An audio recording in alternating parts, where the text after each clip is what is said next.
제목을 다 같이 읽도록 하겠습니다. 시작.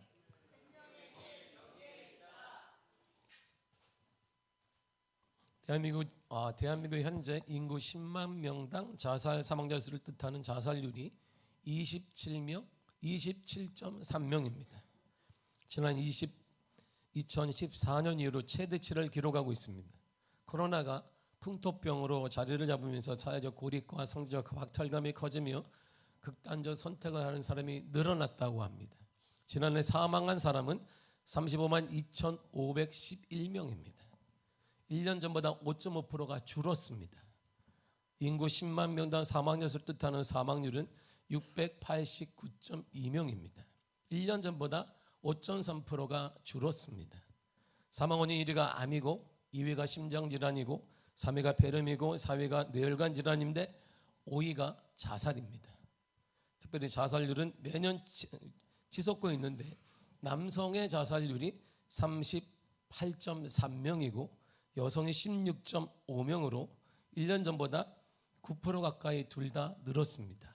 여자가 세다 이런 말이죠. 여자가 세니까 남자를 이쁘게 봐야 한다. 할렐루야. 그런 뜻이겠죠. 경제협력기구 OECD의 전체 평균 자살률은 10.7명입니다. 그런데 한국은 그 평균의 2배가 넘는 24.8명입니다. 이처럼 우리나라가 OECD 국가 중에 압도적인 자살 사망률 1위입니다. 그러나 갑자기 자살하는 사람은 없다고 합니다. 자살 시도를 하는 사람들은 주변에 직접적이거나 또한 간접적으로 신호를 보낸다고 합니다. 살고 싶은데 도저히 길이 없다고 느낄 때 좌절하기 때문에 계속 신호를 보내는데 주변에 조금만 더 관심을 보이고 지켜봐 준다면 그 신호를 알아차릴 수 있다고 합니다. 살고 싶은데 길이 없어요. 살아보고 싶은데 소망이 없습니다. 그래서 극단적인 행동을 하게 되는 것입니다. 근데 성경은 살고자 하는 자에게 길이 있다고 말합니다. 이렇게 말해요. 에스겔 18장 31절입니다. 시작. 너희는 마음과 영을 새롭게 할지어다. 이스라엘 족속아 너희가 어찌하여 죽고자 하느냐. 아멘. 하나님은 당신이 만든 존재는 인간이 죽기를 원치 않으십니다. 망하기를 원치 않으십니다. 불통하기를 원치 않으십니다. 이게 하나님이 우리를 향한 정확한 주님의 뜻입니다. 하나님은 당신이 만드신 존재는 인간의 감정 또한 죽기를 원하지 않습니다. 사랑이 죽으면 우리가 미움이 생깁니다. 믿음이 죽으면 배신이 생기기도 하고 상처가 되기도 합니다. 그러고 싶지요. 누가 말해요? 저도 그렇게 살고 싶습니다. 치유자가 되기를 원하고 하나님 사랑하기를 원하고 이웃 사랑하기를 원합니다. 그런데 현실을 보세요. 앞뒤적인 모든 길이 꽉꽉 막혀 있습니다. 어떻게 하란 말입니까? 근데 성경은 단호하게 이렇게 말합니다. 마음과 영을 새롭게 해라. 새 마음을 가지라. 사는 게 살 수 있는 것은 새 마음을 갖는 것이라고 성경이 말해주고 있습니다. 그래서 성경은 이렇게 우리들에게 말합니다. 잠언서 4장 23절입니다. 시작. 모든 지킬 만한 것 중에 더욱 내 마음을 지키라. 생명의 근원이 이에서 남이니라. 아멘. 마음은 생명의 근원 출발점입니다. 생명의 근원이란 단순히 육체적인 생명만을 의미하는 것은 아닙니다. 살아가는 방식, 생각, 행동 그리고 모든 선택의 출발점이 바로 마음에 있다라는 것입니다. 사람은 마음 상태에 따라 삶의 질과 방향이 결정됩니다. 마음은 내리는 모든 결정의 출발점이 된다 이런 말입니다. 또한 생명의 근원이란 생명 그 자체의 시작과 유지가 마음에서 출발한다. 마음에서 비롯된다라고 말하는 것입니다. 그래서 마음은 세상을 바라보는 방식과 타인과의 관계를 바라보는 방식과 삶의 어려움을 극복하는 방식 등에 마음은 지대한 영향을 끼치게 되어 있습니다. 마음이 건강하고 순수하다면 삶에 따라 긍정적인 방향으로 생각하게 되고 문제 가운데 소망을 갖게 되고 그 문제도 그래 이해할 수 있게 됩니다. 하지만 마음이 혼란스럽고 부정적인 생각으로 가득 차 있으면 삼려시 그 영향을 받아 어둡고 부정적인 방향으로 흘러갈 수밖에 없습니다. 우리나라 민족성을 보세요. 우리나라 민족성은 남의 일에 관심이 그렇게 많습니다. 남의 일에 우리는 관심이 많아요. 그래서 옆에 있는 권사님 숟가락이 몇 개인지도 알아야 돼요. 우리는. 그리고 얼굴을 보면 왜 시험 듣는지를 캐야 돼요. 이렇게. 무슨 일이 있어요? 이렇게. 나는 뭐 별건데 기도할게요. 이렇게 뭐 얘기하지만 기도는 하지는 않은 것 같아요. 제가 볼 때. 싸움이 일어나면 말리지는 않습니다. 그러나 왜 싸우는지는 알고 싶은 거예요. 저도 가끔 여러분들 얼굴을 보면 오늘 물어보고 싶은데 참 목사로서 물어보지는 못하겠고 얼굴이 왜 못 씹은 얼굴이 왔을까 이렇게 생각을 많이 하며 제가 말씀을 전하기도 합니다. 어느 가정이 그렇게 됐대, 누구 아들이 그렇게 됐대, 그 이유를 우리가 알고 싶어요. 시험 들면 왜 시험 들었대? 내가 이거 안아주고 기도해 주려고 그래. 그런 사람 기도하는 사람 하나도 없어요. 속으면 안 돼요. 그리고 한국 사람은 급합니다. 자판기음료를 딱 눌러놓고 컵을 잡고 있는 민족이 한국 사람이에요. 왜 안 나오나? 빨리 나와야 되는데 누르자마자 컵을 잡고 있습니다. 그리고 배달을 시켜놓고 바로 몇 분 뒤에 오는가 또 확인해. 왜 안 오는 거야 도대체, 이거 내가 배달 이제 언젠데 계속 확인합니다. 그래서 손이 달아요. 그냥 배달 앱도 달고 내 손도 답니다. 그리고 한국 사람은 말을 잘하고 말이 많습니다. 전화로 대화를 한참 2시간 동안 하는 후에 우리 만나서 얘기하자. 그리고 만나요. 그리고 헤어질 때 나머지 못한 얘기는 전화로 하자.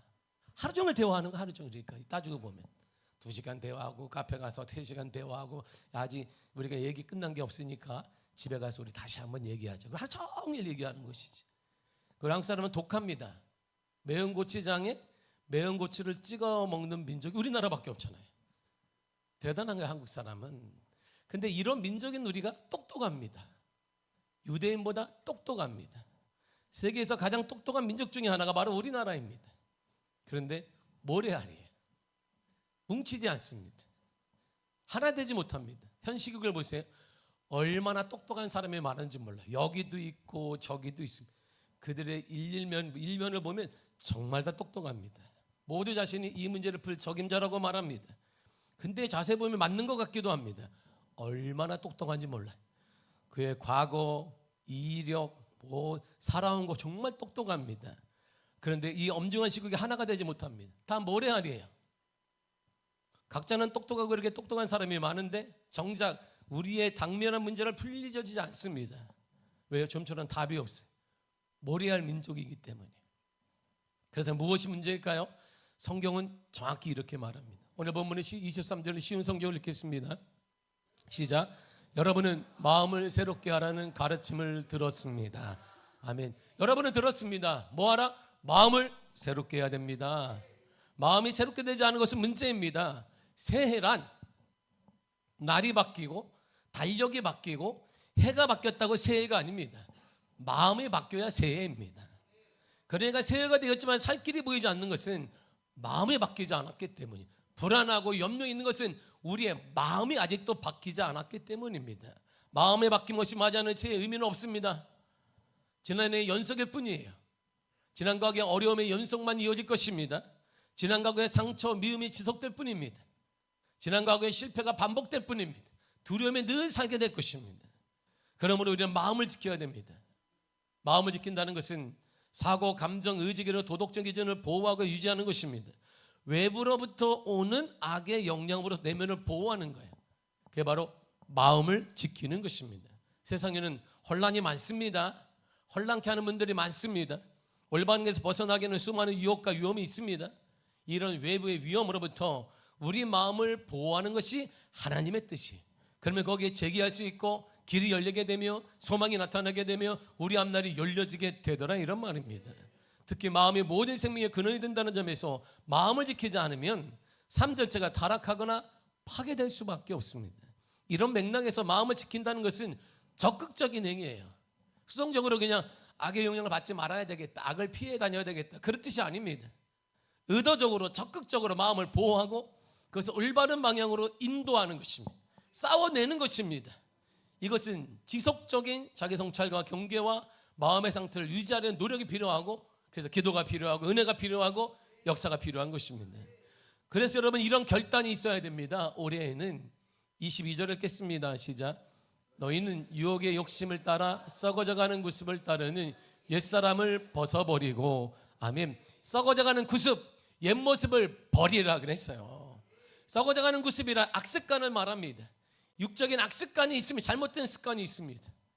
영적인 신앙적인 악습관이 있습니다. 그래서 매번 이때가 되면 안 보여.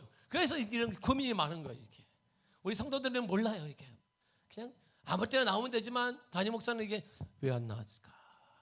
모든 문제가 내가 뭐 하나님의 뜻이 부족했나? 고민하게 되고 기도하게 되고, 근데 아무런 생각이 없잖아요. 우리 성도들 오면 그냥 할랄랄라 하고 있어요. 내가 와줬다. 목사님 내가 와줬습니다. 그렇게 앉아있어야 돼요. 그래, 와준 것만 해도 감사하다, 이런 마음을 갖게 되지. 신앙적인 육적인 악습관을 잘못된 행위를 끊어내야 됩니다. 의도적으로 적극적으로 끊어내야 됩니다. 근데 이 단어는요, 현재 진행형으로 되어 있어요. 예전에도 그랬고 지금도 진행되고 있다. 이런 악습관은 끊어지지 않는다. 계속적으로 싸워야 돼요. 악습관을 버려야 됩니다. 끊어야 됩니다. 우리 마음이 지킬 박사와 하이드와 같아요. 할례 지킬 박사는 인간의 몸에 선과 악이 두 가지 본능이 있다는 것을 알았어. 선과 악이 존재하는구나. 그러면 내가 약물을 만들어서 이 악을 띄어내면 되겠다.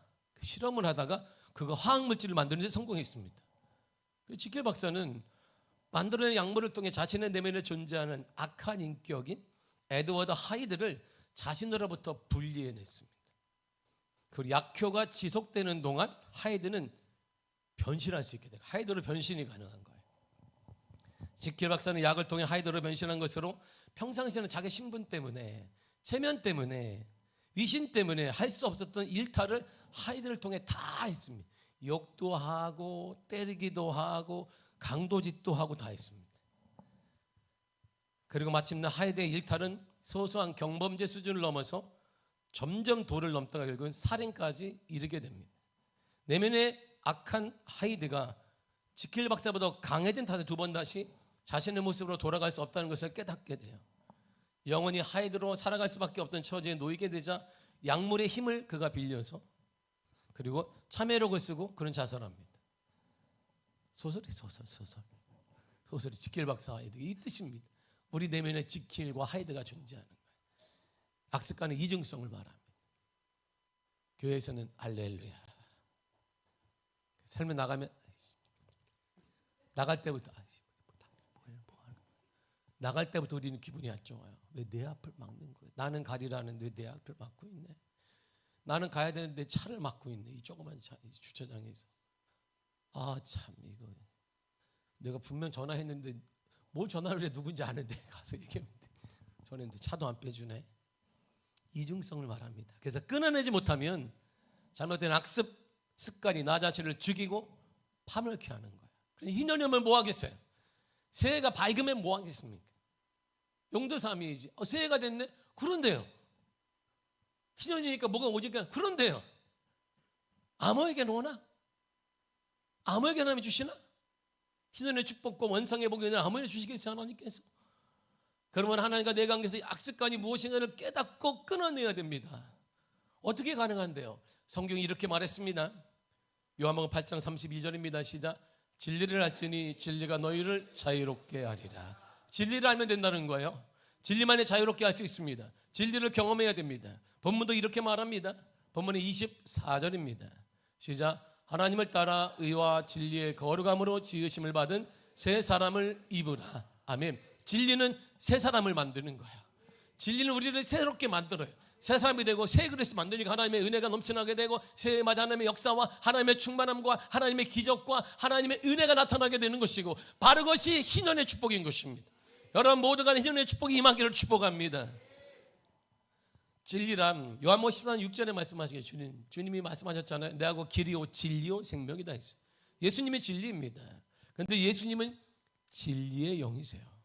요한복음 14장 17절입니다. 시작. 그는 진리의 영이라 세상은 능히 그를 받지 못하나니. 아멘. 진리는 성령 영입니다. 그러므로 성령이 도와주셔야 합니다. 성령 우리의 마음의 영입니다. 그러므로 본질의 변화, 내 삶의 변화, 새의 변화는 마음으로부터 오는 거예요. 우리 악습관이 끊어지지 않은 채 새해는 의미가 없는 것입니다. 마음이 변화되어야 합니다. 다시 한번 잠언서 4장 23절을 읽겠습니다. 시작. 모든 지킬 만한 것 중에 더욱 내 마음을 지키라. 생명의 근원이 이에서 남이니라. 아멘. 생명의 출발점, 생명의 근원은 마음입니다. 사랑도 마음으로부터 하는 것입니다. 충성도 마음으로 하는 것입니다. 떨어져 있어도 마음이 있을 때 진정으로 하나가 됩니다. 반대로 함께 있어도 마음이 없다면 그는 참된 하나가 아닌 것입니다. 마음이 병들면 부패하게 돼요. 근데 한 번 부패해진 이 마음은 빠져나오기가 너무 힘든 거야. 영성가이고 하나님을 3층 하늘나라 가서 만났던 사도 바울도 이걸 깨달았습니다. 능력과 지혜 사도 바울 역시 이렇게 고백했습니다. 로마서 7장 24절의 쉬운 성경을 읽겠습니다. 시작. 누가 참으로 비참한 사람입니다. 누가 나를 이 사망의 몸에서 구원해 내겠습니까? 아멘. 나는 참으로 비참한 사람입니다. 구원해 낼 자가 없습니다. 내가 철학을 통해서, 내가 배운 걸 통해, 경험을 통해, 물질을 통해, 무엇을 통해 내가 벗어나기를 원하는데 벗어날 수가 없다는 것입니다. 이 과정을 통해 깊게 경험한 바울은 깨달음으로써 방법이 이거밖에 없구나. 갈라디아 5장 16절입니다. 시작. 내가 이르노니 너희는 성령을 따라 행하라. 그리하면 육체의 욕심을 이루지 아니하리라. 아멘. 너희는 뭘 따라? 성령을 따라 행하라 그랬습니다. 성령이 아니고는 우리의 마음은 변화되지 않습니다. 성령이 아니고 우리의 마음은 새롭게 되지 못합니다. 성령이 아니고는 인간의 마음은 절대 새로워질 수 없습니다. 그리고 새 마음이 아니고는 마음이 변하지 않고는 절대 새 맞아 희노의 축복을 받을 수가 없다 이런 말입니다. 여러분, 칼이 사람을 죽이는 건 아니에요. 이 칼을 의사가 잡으면 사람을 살려요. 근데 이 칼을 강도가 잡으면 사람을 죽입니다. 그런데 보이지도 않고 인식도 못하지만 더 무섭게 사람을 죽이는 게 있습니다. 마가복음 7장 21절을 보세요. 시작. 사람의 마음에서 나오는 것은 악한 생각 곧 음란과 도적질과 살인과 아멘. 마음이 뭐다? 살인하는 거예요. 그를 죽이고 결국 나 자신을 죽입니다. 가정을 죽입니다. 일터를 죽입니다. 교회가 왜 안 되지? 여러분의 마음이 변하지 않으니까 안 되는 것입니다. 우리 자녀를 왜 안 되게? 여러분들의 마음이 변하지 않았기 때문입니다. 우리의 사업이 왜 안 되게? 여러분의 마음이 변하지 않았기 때문입니다. 내 삶이 왜 변하지 않은 게 여러분들의 마음이 아직 변화되지 않았기 때문입니다. 요즘은 애완동물을 키우는 시대입니다. 제 친구 목사님들 애완동물을 키워요. 우리 아이들도 아빠 엄마 둘이 있으니까 강아지 키우라는데 너희들만 없을 뿐 이제 바빠서 강아지가 장난감이 아니니까 못 키우겠다. 나중에 아빠가 큰 강아지를 제가 미국에서 몇 주를 키워봤기 때문에 장로님이 맡겨서 얘 대부분 이쁜 거야. 이렇게 얼마나 큰지 우리 막내가 타고 다녔어요. 겁이 얼마나 많은지. 이 강아지가 벌이 들어오니까 놀랍게 화장실로 먼저 자기가 들어갔어요. 주인은 여기 박혀 있는데 막 전에 화장실 들더니 깽깽인데 문 닫으라고. 그 내가 뭐 저런 강아지가 다 있대. 주인을 보고 자기가 이렇게 벌에 싸워야 되는데 별이 온다고 자기가 화장실에 들어갔어. 이따만한 애가. 그 내가 우리 사론이가 깔리겠다 저러다가 우리 애들도 다 들어갔어요. 이쁘잖아요. 근데 요즘 애완용으로는 강아지, 고양이 등을 많이 키우는데 특이한 동물을 애완용으로 키우는 사람이 많습니다. 돼지를 애완용으로 키우는 사람이 많습니다. 미니 피그라고 해서 목욕도 시키고 매니큐어도 발라주고 빠마도 해줘요. 이렇게 몇 가닥 안 되지만 그래서 몇 가닥 안 되는 빠마는 비쌉니다. 권사님들 그 가격 아니에요. 동네에 똑같이 나오는 그거 아니야. 비쌉니다. 근데 그렇게 예쁘게 치장해준 돼지가 산책 중에 시궁창을 보더니 뛰어가서 막 뒹구는 거예요. 이렇게 주인이 야 내가 얼마나 빠마도 해주고 옷도 입히고 두 가닥 남은 머리카락도 내가 빠마도 비싸게 해줬는데 얘가 막 똥창이 막 구르는 거야. 돼지를 잘 몰라서 그러는 거예요. 돼지는 땅구멍이 없습니다. 땀을 식히기 위해 자신의 싼 땅이나 싼 똥이나 시궁창 같은 칙칙한 곳이 있어야 되는 거예요. 그래서 돼지 우리는 깨끗하지 않아요. 똥 냄새 나고 축축합니다. 그런데 거기다 대고 얘 목욕시키고 매니큐어 발라주고 빠마도 해주고 옷도 사시사철 비싼 거 입혀주니까 돼지가 어떻게 되겠어요? 이게 돼지의 본성이에요. 인간의 본성이 있습니다. 인간은 죄로 인해 가득한 거예요. 실망할 필요가 없는 거예요. 원래 인간이 그런 거예요. 우리 와이프가 원래 그런 우리 배우자가 그런 거예요. 우리 애들이 원래 인간은 그런 거예요. 미워하고 시기하고 남 잘 되는 것 보면 배가 아프고 더구나 남의 자식이 내 자식보다 잘 되는 거 보면 화가 납니다. 가슴을 쳐요. 아이고 축하해. 뒤로 가라고. 이 일을 어떻게 하지? 억울해서 너는 누구 닮았니? 너는 누구는 그렇게 열심히 한다는데 너는 머리가 무겁겠다. 야 우리 아들아 왜 그러니까 돌이 꽉 찼으니 무겁지 너는. 응? 아빠는 가볍게 했어요. 왜 아무것도 없이 귀여웠으니 아빠는 가볍지. 막 논쟁하는 게. 그래서 나보다 잘난 사람을 보면 뒤에서 나쁜 소문을 퍼뜨리거나 나보다 못난 것이 없는지 숨겨놓은 비밀이 없는지 늘 찾다가 과거에 아주 작은 실수, 작은 잘못을이라도 찾아내면 전 세계인에게 얘기합니다. 비밀인데 내가 집사님이니까 알려주는 거야. 비밀이야. 그러면 그래 나를 믿는구나 하고 톡톡 얘기하면 또 이분이 비밀인데 전 세계인이 알아. 전 세계인. 이처럼 어떻게든 남을 죽이려 합니다. 그리고는 나도 죽습니다. 다 망하고 실패하면 남는 어리석은 일을 역사가 반복. 이게 역사예요. 인간의 역사를 보십시오. 로마의 역사나 인류 역사나 대한민국 역사가 똑같은 길을 갔습니다. 인간은 똑똑하지 않습니다. 늘 역사를 반복한단 말이에요. 이런 일은 절대 이상한 것이 아닙니다. 왜냐하면 그게 인간의 본성이기 때문이에요.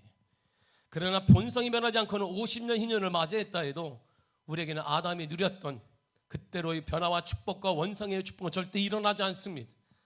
그냥 앉아있다고 일어나는 거 아닙니다. 그래서 우리에게는 성령이 필요한 거야. 우리에게는 성령님이 필요한 것입니다. 요한복음 6장 63절 이렇게 말합니다. 시작. 살리는 것은 영이니 육은 무익하니라. 내가 너희에게 이른 말은 영이요 생명이라. 아멘 아멘. 살리는 것은 영이에요.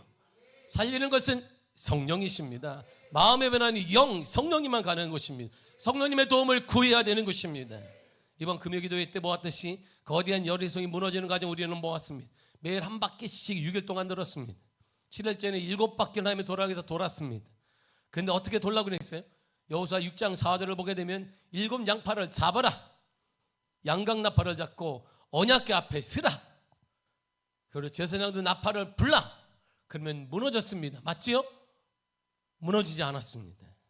마지막으로 이들이 한 일이 있습니다. 이거 할 때 무너졌어요. 여호수아 6장 5절입니다. 시작. 제사장들이 양강나팔을 길게 불어 그 나팔 소리가 너희에게 들릴 때에는 백성이 다른 소리로 외쳐 부를 것이라. 그리하면 이 성벽이 무너져 내리리니. 아멘. 보세요. 양강나팔 소리가 딱 들리거든 뭐하라? 소리를 지르라. 와 소리를 지르면 그리하면 성벽이 무너지리라 그랬습니다. 외쳐라. 소리 지르라 그랬습니다. 다시 한번 우리 소리를 한번 질러보겠습니다. 시작.